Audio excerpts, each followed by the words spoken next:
Dans ce sachet, des débris contenant de la fibre d'amiante. Ce sont ces employés de Verallia qui les ont prélevés sur l'un des 2 fours de l'ancienne usine Saint-Gobain de Chalon-sur-Saône.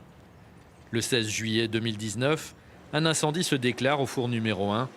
Une partie de la toiture est emportée par les flammes. Elle est fabriquée en fibrociment, une matière dangereuse quand elle est endommagée. Selon la CGT, des morceaux continueraient de tomber sur les employés. En fait, on a pris 4 prélèvements à différents endroits où les salariés travaillent et un prélèvement beaucoup plus haut dans la halle Bouchot. Et sur 4 prélèvements effectués, 3 sont positifs à l'amiante.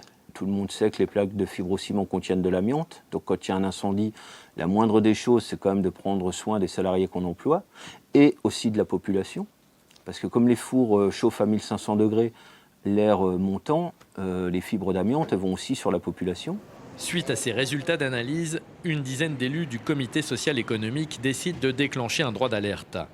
Ils demandent des explications à la direction sur les risques encourus par les salariés, mais aussi, peut-être, pour la population aux alentours de l'usine. Quand les habitants du quartier apprennent la nouvelle, c'est la stupeur.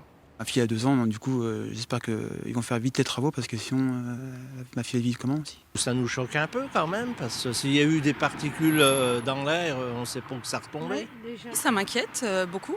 L'amiante aujourd'hui, voilà, tout le monde sait, tout le monde en connaît les conséquences. Donc, j'ai des enfants en bas âge, puis voilà, pour la santé, pour leur santé, pour l'avenir, oui, ça m'inquiète beaucoup.